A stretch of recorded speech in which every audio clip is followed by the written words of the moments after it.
Hello everyone, I am Advocate Nikhil Kataria and today I am going to tell you about classification of तलाक। तलाक कब valid माना जाता है और कब नहीं माना जाता। तो मैं आपको इतना ब्रीफ में बताऊंगा, इतना सिंपल भाषा में समझाऊंगा कि आपको समझ आ जाएगा। तो चलिए शुरू करते हैं कि तलाक क्या है। तलाक बाय हस्बैंड के द्वारा तलाक दिया जाता है और कब वो वैलिड होता है। तो इसका पहला है तलाक उल सुन्नत। तलाक उल सुन्नत जो है ये प्रॉफिट के टाइम से चला आ रहा है और ये आगे जाके दो में डिवाइड हो गया था, तलाक ए हसन और तलाक हसन। तलाक ए हसन और तलाक हसन दोनों ही अरबिक वर्ड हैं और तलाक ए हसन का मतलब होता है कि वेरी प्रॉपर, एकदम सही तरीका, और तलाक हसन का मतलब होता है कि प्रॉपर। एक है वेरी प्रॉपर और एक है प्रॉपर। तो मैं आपको बताता हूँ तलाक ए हसन क्या है। तलाक ए हसन है कि इसमें क्या होता है, हस्बैंड खाली एक ही बार तलाक प्रोनाउंस करता है, खाली एक बार वो बोलता है तलाक, और उसके बाद वाइफ को 90 दिन का टाइम पीरियड फॉलो करना पड़ता है और ये तलाक, ये डिवोर्स वैलिड माना जाता है। तो इसे हम कहते हैं तलाक ए हसन। अब मैं आपको बताता हूँ तलाक हसन क्या है। तलाक हसन में यह है कि हस्बैंड जो है वो 3 बार तलाक प्रोनाउंस करेगा और तीनों बार वो अलग अलग टाइम पे करेगा। मान लो मैं आपको एक एग्जांपल देता हूँ, हस्बैंड और वाइफ है, वो उसमें तलाक हो रहा है। तो हस्बैंड ने क्या कहा हसन में, उसने कहा एक बार तलाक, उसके बाद क्या होगा, वो वाइफ को, हस्बैंड को 30 दिन फिर वेट करना पड़ेगा। उसके 30 दिन बाद वो फिर दोबारा तलाक बोलेगा और उसके 30 दिन बाद फिर दोबारा वो तलाक बोलेगा। तो इसमें हस्बैंड को 3 बार तलाक बोलना पड़ता है अलग अलग टाइम पे, और इसमें भी 90 डेज का टाइम पीरियड होता है। ये ए हसन से बेटर इसलिए माना जाता है कि इसमें पॉसिबिलिटी होती है कि हस्बैंड और वाइफ दोनों का कुछ सेटलमेंट हो जाए, दोनों का कुछ रीयूनियन हो जाए। तो ये हो गया आपका तलाक ए हसन और तलाक हसन। अब मैं आपको बताता हूँ तलाक बिद्दत। तलाक बिद्दत क्या है। तलाक बिद्दत को आप ट्रिपल तलाक या इंस्टेंट तलाक भी बोल सकते हैं। इसमें हस्बैंड एक ही बार तलाक तलाक तलाक 3 बार बोलता है और इसमें वो फोन पे भी दे सकता है, व्हाट्सएप पे भी दे सकता है, मेल भी कर सकता है। लेकिन मैं आपको एक लैंडमार्क जजमेंट बता देता हूँ, Shayara Bano versus union of India. ये जजमेंट ऑर्डर आया था 2017 में। तो तलाक बिद्दत इंस्टेंट तलाक अब वैलिड नहीं है, 2017 से पहले वैलिड था। चलिए अब मैं आपको आगे बताता हूँ तलाक अंडर शिया लॉ और तलाक अंडर सुन्नी लॉ। ठीक है, तलाक अंडर शिया लॉ और तलाक अंडर सुन्नी लॉ, और साथ ही साथ मैं आपको बताऊंगा तलाक प्रोनाउंस अंडर इंटॉक्सिकेशन, और उसके बाद मैं आपको बताऊंगा तलाक बाय अनसाउंड माइंड हस्बैंड। तो पहले मैं आपको तलाक अंडर शिया लॉ बता देता हूँ, फिर मैं आपको सुन्नी लॉ बताता हूँ। तो तलाक अंडर शिया लॉ के अंदर क्या होता है, जब हस्बैंड तलाक दे तो वो साउंड माइंड का होना चाहिए और मिच्योर होना चाहिए, और तीसरा जब वो तलाक दे कम से कम वहाँ 2 पर्सन प्रेजेंट होने चाहिए, जब भी वो वैलिड तलाक माना जाएगा। और इसकी एक कंडीशन शिया लॉ के अंदर ये भी है, जो हस्बैंड है वो मुंह से बोल के ही तलाक दे सकता है, नहीं तो वो तलाक वैलिड नहीं माना जाएगा। अगर इन केस वो बोल नहीं सकता तो वो रिटर्न फॉर्म में तलाक देगा, और जब भी 2 वहां पे पर्सन प्रेजेंट होने चाहिए अंडर शिया लॉ, जब ये वैलिड तलाक माना जाएगा। अब मैं आपको बताता हूँ तलाक under Sunni law. Sunni law में क्या होता है, यहाँ पे भी पर्सन हस्बैंड पति जो होना चाहिए वो साउंड माइंड का होना चाहिए, मिच्योर होना चाहिए, और जब वो तलाक दे यहाँ पे 2 विटनेस की मैंडेटरी या जरूरत नहीं होती। अगर यहाँ पे 2 विटनेस अंडर सुन्नी लॉ के अंदर नहीं है तो भी वो वैलिड तलाक माना जाएगा।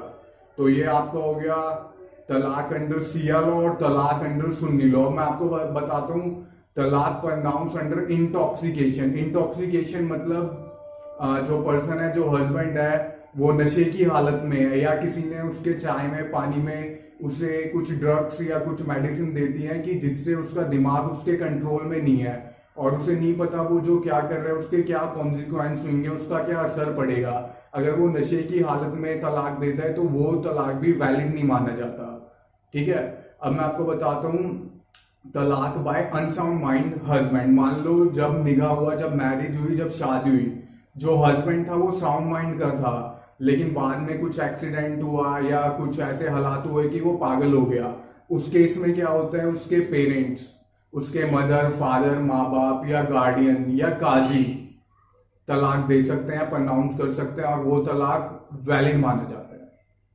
अब मैं आपको सेकंड बताता हूँ, तलाक divorce by mutual consent. Divorce by mutual consent, तो ये भी दो में डिवाइडेड है, एक है खुला और एक है मुबारक। तो खुले में क्या होता है, वाइफ अपने हस्बैंड से कहती है कि मुझे आपसे तलाक चाहिए, तो इसमें क्या होता है, वाइफ अपने हस्बैंड को कुछ अमाउंट ऑफर करती है कि मैं आपको 20 लाख रुपए दे रही हूँ, आप मुझे तलाक दे दो। तो इसमें अगर हस्बैंड एग्री होता है, अगर वो अपना कंसेंट देता है कि हाँ मुझे तलाक मंजूर है, तो ही वैलिड तलाक माना जाएगा।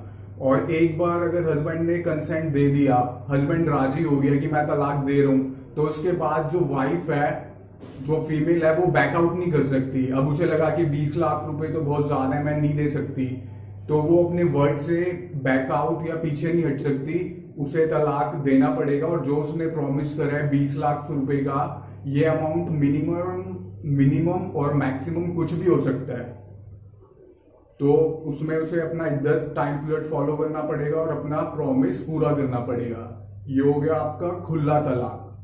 अब मैं आपको दूसरा बताता हूँ, उसका जो सेकंड पार्टी है वो है मुबारक। मुबारक में क्या होता है, आप इसे म्यूचुअल एग्रीमेंट भी कह सकते हो।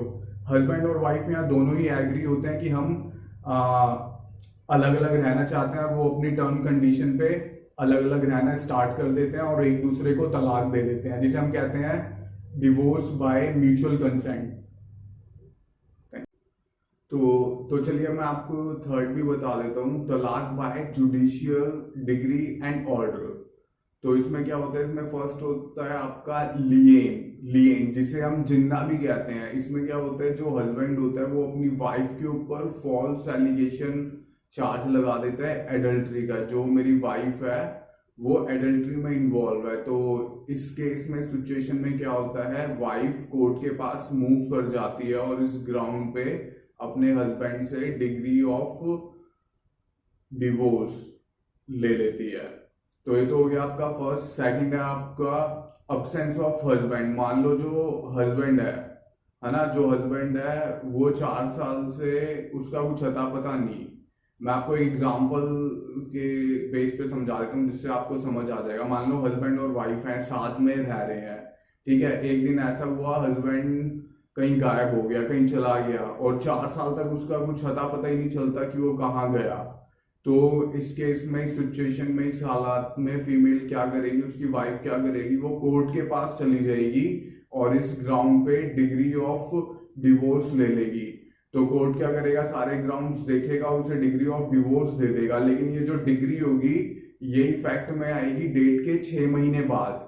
और ये 6 महीने इसलिए दिए जाते हैं, मान लो अगर इस 6 महीने में जो उस लेडी का हस्बैंड है वो आ गया, वो कोर्ट को सेटिस्फाई कर देता है, वो खुद आ जाता है या अपने किसी रिलेटिव या अपने किसी एजेंट को भेज देता है और कोर्ट को सेटिस्फाई कर देता है कि मैं इस रीजन की वजह से नहीं आ पा रहा था, और कोर्ट को लगता है जो उसका रीजन है वो रीजनेबल रीजन है, तो कोर्ट उस डिग्री ऑफ डिवोर्स को कैंसिल कर देता है। ये हो गया आपका सेकंड।